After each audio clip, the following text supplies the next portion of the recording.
নমস্কাৰ ৰূপজ্যোতি টিপছলৈ আপোনালোকক স্বাগতম জনাইছোঁ। এইকেইদিন আপোনালোকে গম পাইছে মই বিভিন্ন মাছৰ লগত জড়িত বিভিন্ন ভিডিঅ' বনাই আছোঁ আৰু আপোনালোকৰ সঁহাৰি পাই মই আৰু আগলৈকে ভিডিঅ' এনেকৈ বনাই যাম আৰু আপোনালোকে যিখিনি মোক ছাপোৰ্ট কৰিছে সকলোকে ধন্যবাদ দিছোঁ আৰু যিসকলে ফোন কৰিছে তেওঁলোককো অশেষ ধন্যবাদ আৰু মই যিমান পাৰোঁ আপোনালোকক সহায় কৰি যাম।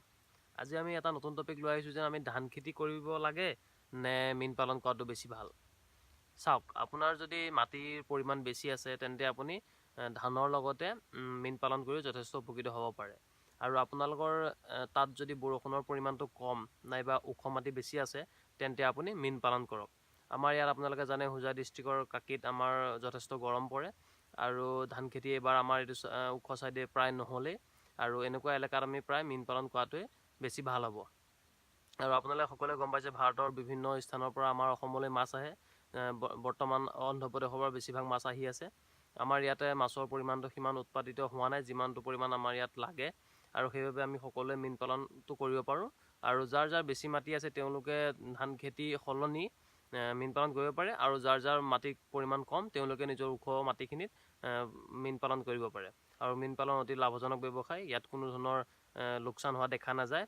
যিহেতু মই ঢাকাৰ এজন ব্যৱসায়ীৰ লগত কথা পাতিছিলোঁ যোৱাকালি আৰু তেওঁ কয় যে বাংলাদেশৰ তেওঁ ডাঙৰ মাছটো পালন কৰে আৰু ডাঙৰ মাছটো পালন কৰি তেওঁ বছৰেকত প্ৰায় 20ৰ পৰা 30 লাখ টকা উৎপাদন কৰে, মানে ইনকাম কৰে। আৰু তেওঁ পুখুৰীও যথেষ্ট ডাঙৰ, 20 বিঘা মাটিৰ পুখুৰী আৰু 20 বিঘা মাটিৰ পুখুৰীত তেওঁ বছৰত 20ৰ পৰা 30 লাখ টকা ইনকাম কৰে। আজিৰ কথাটো হ'ল আমি ধান খেতি কৰা উচিত নে আমি মীন পালন কৰা উচিত। আৰু মই ধান খেতি নিজে কৰিছোঁ আৰু মই নিজে কৰি চাইছোঁ এবাৰ। কৰি পেলাই মই গম পাইছোঁ যে ধান খেতিত যথেষ্ট কষ্ট আছে আৰু আপুনি যদি নিজে কষ্ট কৰিব নোৱাৰে তেন্তে আপুনি মানুহ লগাব লাগিব আৰু মানুহ লগালে আপোনাৰো যথেষ্ট খৰচ হয় আৰু সেইবাবে মই ক'ম যে আপোনালোকে মীন পালন কৰক। ইয়াত আপোনালোকৰ কষ্টৰ পৰিমাণ যথেষ্ট কম আৰু ইমান শাৰীৰিক পৰিশ্ৰমৰো প্ৰয়োজন নাই। আৰু 2 বিঘা 3 বিঘা পুখুৰী আপুনি অকলেই চম্ভালি থাকিব পাৰিব, খালি মাছ ধৰা সময়ত আৰু বেচা সময়ত আপোনাৰ মানুহ প্ৰয়োজন হ'ব। বাকী সকলো কাম আপুনি অকলেই কৰিব পাৰিব। সেয়ে মই কওঁ আপোনালোকে ধান খেতিৰ সলনি মীন পালন কৰক যদি আপোনাৰ যথেষ্ট মাটি আছে। আৰু খেতি মাটি খান্দিও আপুনি যথেষ্ট পৰিমাণে মীন পালন কৰিব পাৰে।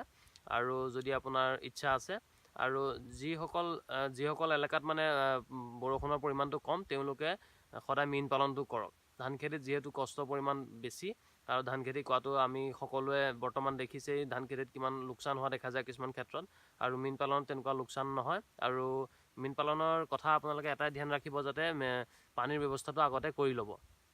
পানীৰ ব্যৱস্থাটো কৰি ল'লে আপোনাৰ ঘৰৰ পৰা বহুত দূৰৈত হ'লেও পুখুৰীটো ইমান প্ৰব্লেম পিছত নহয়। আৰু যদি আপোনাৰ পানীৰ ব্যৱস্থা নাই তেন্তে আপুনি পুখুৰীটো অলপ দকৈ খান্দিব যাতে খৰালি কাললৈকে তাত পানী থাকে। আৰু পানীৰ ব্যৱস্থাটো কৰিব পাৰিলে যথেষ্ট লাভ হয়, সেইবাবে মই কৈছোঁ। আৰু আপোনালোকে ওখ মাটি যদি আছে চবতে আপোনালোকে মীন পালন কৰক। আৰু মীন পালন অতি লাভজনক ব্যৱসায়। ভাৰতৰ লগতে বাহিৰা বহুত দেশতো এই মীন পালনৰ পৰা বহুত যথেষ্ট পৰিমাণে ইনকাম কৰা দেখা গৈছে। আৰু ময়ো বহুতো মানুহৰ লগত বৰ্তমান কথা পাতিছোঁ, তেওঁলোকে কৈছে যে আপোনালোকে ধান খেতিৰ সলনি মীন পালনটো কৰক যদি আপোনালোকৰ তাত বৰষুণৰ পৰিমাণটো অলপ কম। আৰু যিসকলে দ মাটিটো কৰিব পাৰে, যদি আপোনালোকৰ পানীৰ পৰিমাণ বেছি আছে, যিসকলৰ বিল আছে তেওঁলোকৰ কাৰণেতো অতি সুবিধা। বিল থকাসমূহতো আপোনালোকে ধুনীয়াকৈ মীন পালন কৰিব পাৰে। খালি বাৰিষা পানীটো পাৰ হৈ যাওঁতে নেটিং ছিষ্টেম কৰিব যাতে মাছটো ওলাই যাব নোৱাৰে।